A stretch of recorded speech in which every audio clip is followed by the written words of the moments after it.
every time. Yeah, same. It's a good choice. What's up, guys? How's it going? Well, shall we kick it? Let's do Yeah, it. we're streaming to the world today. We got Discord, we got YouTube, we got Twitch going, I think, right? And Twitter. So there's a bit of a workaround. So guys, there's a chat box attached to the voice thing, and there will be a link to that YouTube. Is that how you have to share it, Froggy? You are asking the wrong person. Yes, yes. I've told by the I tech was going to guys. say, how are you getting your screen into the Discord, or are we watching YouTube stream? I would say probably watch the YouTube stream. I can certainly try. I've had some issues sharing in here. It might let me do the whole screen. Let's see. Is that working? Yeah. Hey, what do you know? There you go. Just broadcasting everywhere, all over the place. So definitely slowing down my computer a little bit.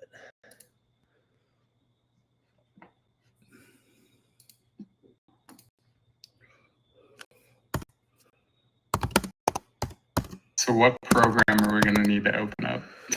Oh yeah, so I wasn't sure how you going to go about all this, but I was going to just show off some stuff that we've been working on. Welcome everyone. For anyone who's watching a stream later who might not be familiar with our community, we are the Notorious Frogs, Frogland. We are building impossible worlds on the infinite machine. How's that one sound? Right. I don't know if you guys have read Camilo Russo's book, Infinite Machine, but it's a great history of Ethereum and things and how that goes. But yeah, so today we were meeting today to talk about some basic entry level stuff for some software engineering and how people can get involved in the project. We're going to walk through a couple of little demos here, do some live coding, and make good on it, try to make good on a promise that we made a couple weeks ago, which was to start sharing access with our community, right? So what I'm hoping we can get through today is I can show off a small workflow of how you guys can work with some blockchain tools, some things that are that we use internally, right? And all of our blockchain layer stuff is just available and open and open source. And then we have various APIs that we use in order to build our applications. Some of those are open by nature of the fact that we have an open architecture, and others are going to be open by the fact that we're going to highlight them over time. And I'm hoping as we walk through this, I'll get a better understanding of what it is that you guys are looking for. Maybe we'll come up with some cool ideas, some things that we can build together. And I'm going to get a little bit of feedback in here about some of the things that we should open up to enable you guys to build some cool stuff. So that's my intro. Cool. Does that check the box for you, Hazer? Yeah. You have to forgive me too. I am eating dinner. I just made some jambalaya, and it's 8:05 p.m. on the East Coast here, and this is pretty much the only break I've had today. So,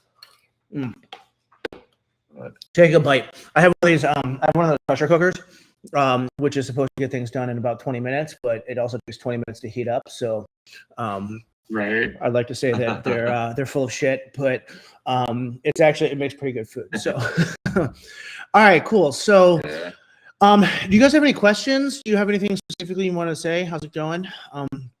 See some familiar faces here, at least in the Discord. I've been impressed with some of the stuff that you guys have been pulling together, some of the 3D models and things like that. Looking good. So we've got Matt. Do you know who has coding anything? I do. If anybody here wants to, kind of, it would actually establish a baseline, honestly. So yeah, we go around. So I don't know shit. Word. Basically me like 4 days ago. I'm just watching it. Yeah. yeah, I asked around in Solidity for a second, and kind of I started to understand like the parameters and what you're doing, but and I'm an electrician, and my most favorite part was like doing like normally closed. Like I could do that all day. You know, I did like a thing that was like 4 pages long, and so I think I might be able to kind of go down code, and I'm very interested in. So Interesting. no real experience. Yeah. Maybe not today, but I do have sleep for you. I think that you're gonna like. There's called Machinations, and it's a game application that's used to design economies, and it's based on a circuit diagram. I think you'll probably find yourself right at home there. But yeah, so I mean, today we're planning to walk through. As you see, what I got my low day here. I got Etherscan and IPFS. I know you guys have probably seen Etherscan a bunch of times, but we're going to go in there and we're going to query it. Maybe look at the contract code, a couple things. And then we're going to go and query IPFS. And then I was going to introduce you guys to Alchemy, which is a blockchain platform provider. And they've got some really cool dashboards, and a bunch of APIs that make it easy to query metadata for NFTs. And they can do a whole other stuff, including operate a full Ethereum node in the cloud. And their free tier is very generous, so there's a lot of room to play around. And we're gonna run that in an application called Postman. Postman is an app that developers use to call APIs directly without needing to have a web front end.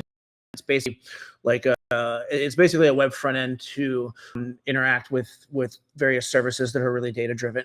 And I'll walk through that a little bit, and then we're gonna fire up a Next.js application, which is a framework for React. A lot of web pages are built on React, and what's really cool about this is like once you go and create the React, you can officially put it on your resume and potentially hired as a React developer. I'm joking. And I'm going to use a library here called Rainbow, which what Rainbow Kit does is it provides, it's basically a toolbox, one-stop shop for connecting wallets and doing other kind of blockchain things. So between all of these tools that we have here, you can effectively build a blockchain application with all of these things for web. And then what if we have time, we'll walk through an example of connecting to our Frogland services. How you can authenticate to our system that we did on our website. So yeah. Everyone good? All right, let's roll. Okay, so this is OpenSea. You get before, right? I don't know if you know this. If you go into any one of these NFTs, 6219, internet's running a little bit slowly. Apparently, there's some missing internet cables over the past couple weeks. So bear with me for a second. I did try to download all this stuff ahead of time to make sure that the internet's not going to stand in our way, but you know how it goes with demos. Slower might be better on my end.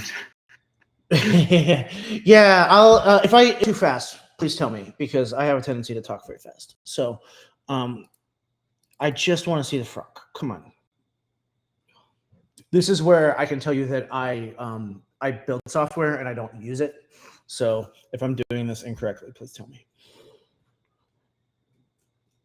Oh my God. Click on the frog. Yeah. Picture maybe. I feel like my content. Sometimes the stuff. That might. I don't know why. Yeah. This also. It happens a lot. I also have like 9 desktops. It is possible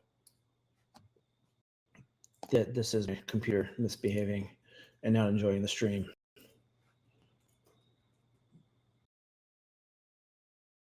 Stable diffusion, is that what you're using? So I'm running super stable diffusion through a web UI.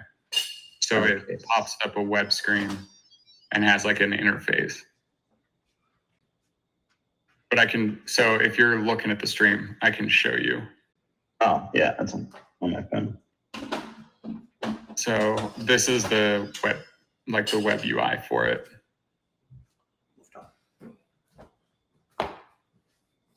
And this will probably turn out bad because I'm running a prompt for a different image, but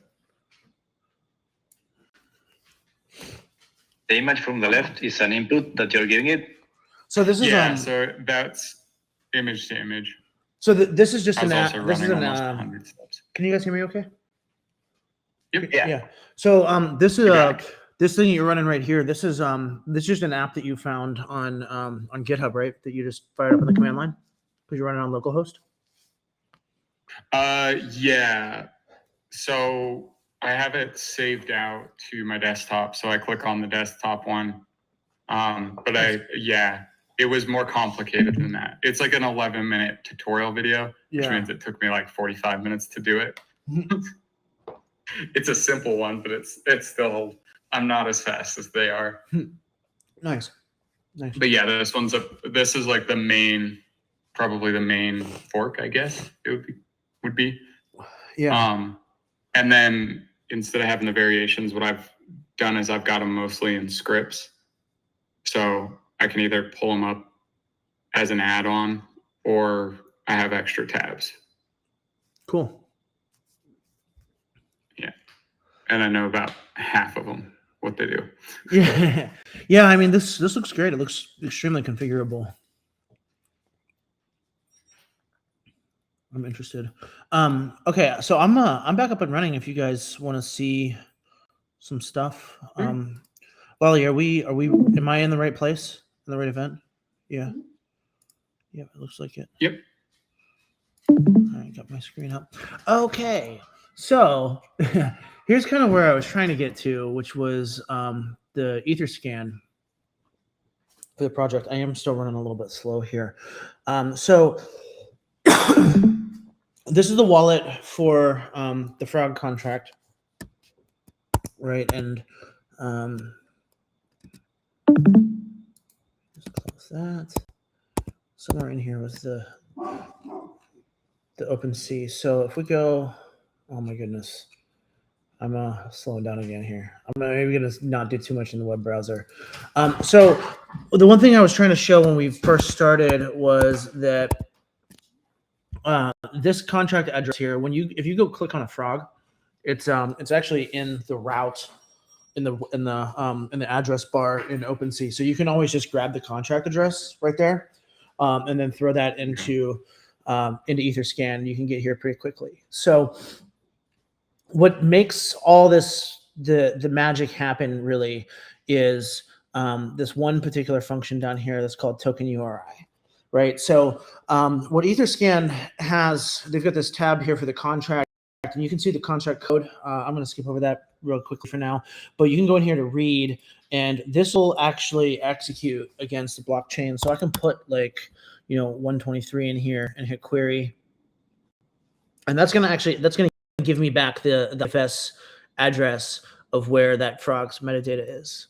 Right. So if I copy this, I think. If Brave is behaving, it should let me just go to it because I have an IPFS node running usually. Yeah, there we go. What's cool. an IPS? So IPFS is the interplanetary file system. That's where most projects, or some projects store their stuff. The other popular place to store them is Arweave. But the reason people use IPFS is because you can't tamper with the data. So IPFS is kind of like BitTorrent, where the more people access files, the more they propagate and the faster they become, right? And the address for the file is actually the hash of the file itself. So that means that no one can tamper with the data. So this particular frog right here with its metadata, frog number 123 was the intuitive trait, and the peeved lower attitude, right? The address that we're looking at here, this BAFYBEID big long thing that you see right here, that cannot be changed. That represents this specific file. If I downloaded this file, or I took this file offline and I gave it to you, Hazer, and you uploaded it, it would have the exact same address. If you changed even one character in here, like change this E, or if you added a space, it would have a completely different address. And so in that way, you can always tell if a file has been tampered with. That's kind of the magic that lets this whole thing work, right? So, but what it really ends up meaning is that like all of this data is available out there no matter what. It's not dependent on any servers or anything that we run or own. As long as there are NFTs out in the world, this stuff is going to be on the internet, basically. So this is one way that you can browse this, is you can go in here and you can go grab that address. And in fact, in here, a quick question for you. Go for it. Did you know that you pulled up one of my frogs? No, I had no idea. I used the very clever developer sequence of 1, 2, 3. That's why I got that frog. Really? Same line of logic. Yeah, nice. Not on the developer, just so this is the metadata. This is what OpenSea is actually referencing, right? So inside of here too, there's an image, and I can take that, and if I go and open that in another tab,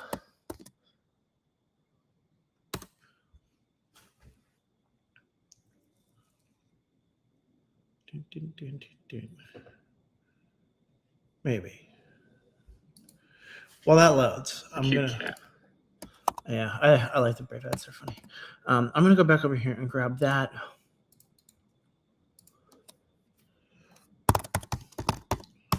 So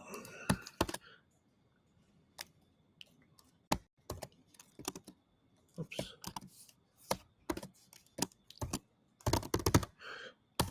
So I can actually make this a little bit easier to read with a little tool. So this is basically what an NFT is, right? So you've got the name, the description, a link, which doesn't actually go anywhere right now, and then the image file, and then all of the attributes, right? So upper, lower, outfit, strength, dexterity, constitution, right? All that stuff. And there's a very specific way to make that stuff show up. Yeah, I don't think we're going to get to see this frog today, unfortunately. But if you want to see this frog, you can just look in the chat. Wait, it's almost there. It's going. It's like broadcasting it back from Mars. It's a very sick cowboy. Yeah, I know. Yep. He's quite under the weather. Dun, dun, dun. Well, in any case, this is one way that you can go and browse this and prove that this stuff's on chain, right? So, but that's obviously hard, right? It's very obnoxious. So there is an application called Alchemy, the Web3 development platform, right? And Alchemy does a lot of cool stuff. But what I like most about it is that it's pretty intuitive for people who are not necessarily crypto folks. So you can go. We're still going a little slow here.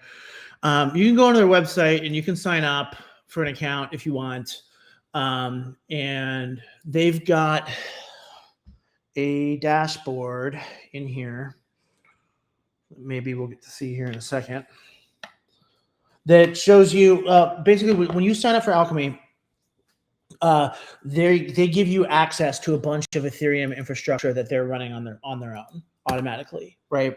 And there are various opinions on whether or not this is centralizing a decentralized system or not.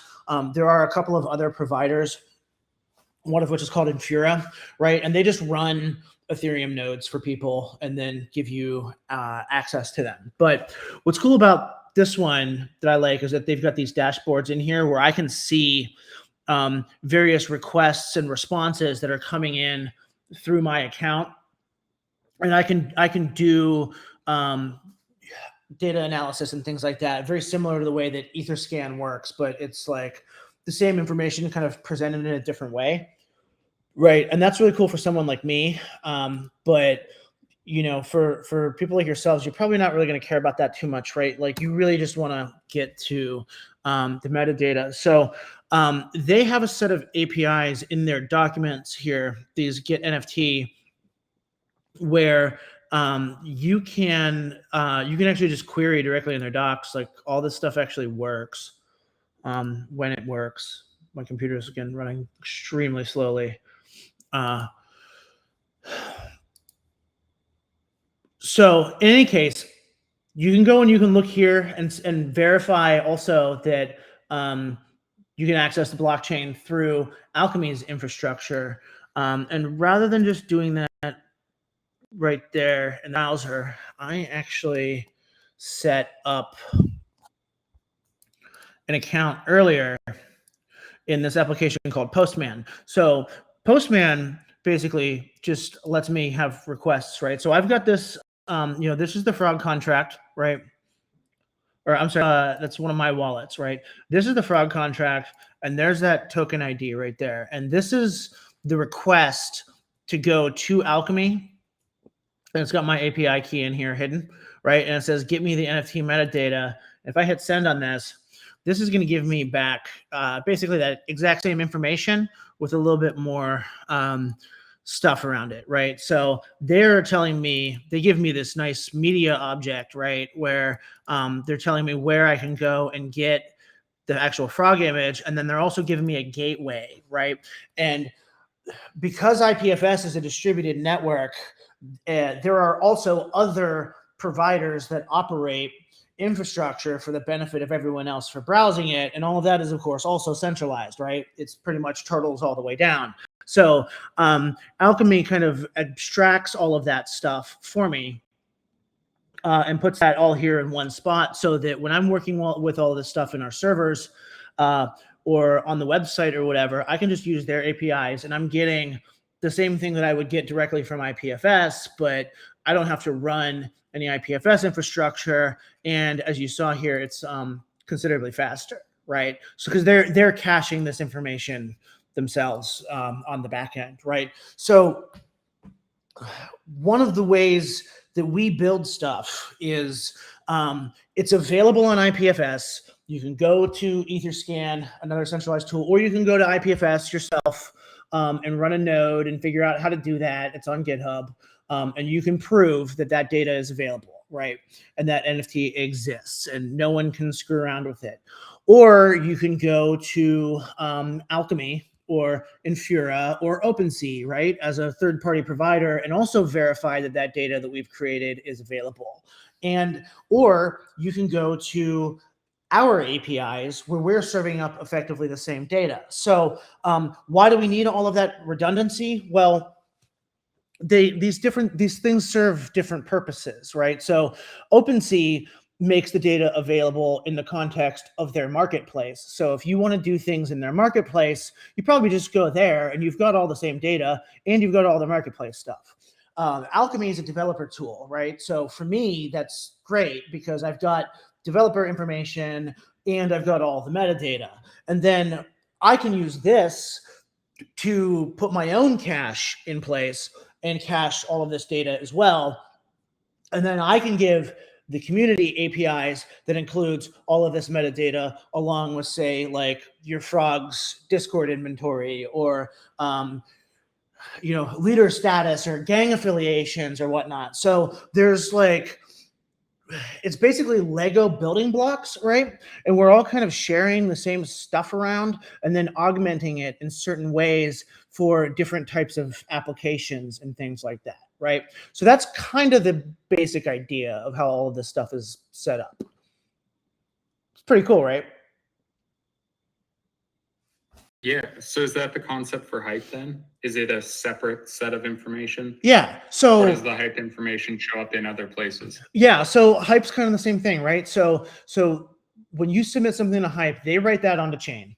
And then we can also, I'm not set up to demo that right now, but like I can also go verify it on chain, or I can go get it from their API, which will be faster, right? And it's going to have other features. And what we're working on right now actually is exposing that through our own APIs too. So like for somebody like El Sapo who's got developer experience, you really only have to integrate with Frogland. You don't have to worry about integrating with hype or blockchain stuff. We're just going to make that stuff available. But if you don't trust us for some reason, you can always go and verify it on your own. We're trying to make it easy for you guys to get started, and then you can decide how far you want to go and how far you want to take things after that, right? So like we have services that will run, that only we run, that you'll need to log into our system for. But then most of the actual data that you guys are creating here belongs to you. So you can go to other vendors and use it. You can build your own tools and make them available to other people. And there's just like this kind of messy, frankly, graph that looks an awful lot like, an open market, right? Where it's like you walk into an open market and it's like, okay, well, there's a fruit vendor over here, and that guy's got eggs, and there's eggs over there in the corner, and there's pumpkins over there, and there's wine, and textiles and whatever, and like multiple vendors selling multiple stuff, and all of them are a little bit different, but there's choices, right? So no one person has the truth. There's no one particular group of individuals who's saying these are the only apples that exist, right? And that choice, I think, is really where the power of all of this stuff comes from. And I'm hoping with these sessions as we go, I can show you guys more of what I'm working on, and you can tell me if it's useful or not. And if it's useful, I can expose it. And if there's something that maybe you want that we're not providing, maybe I can find it from someone else, right? And we can work that into our platform as well.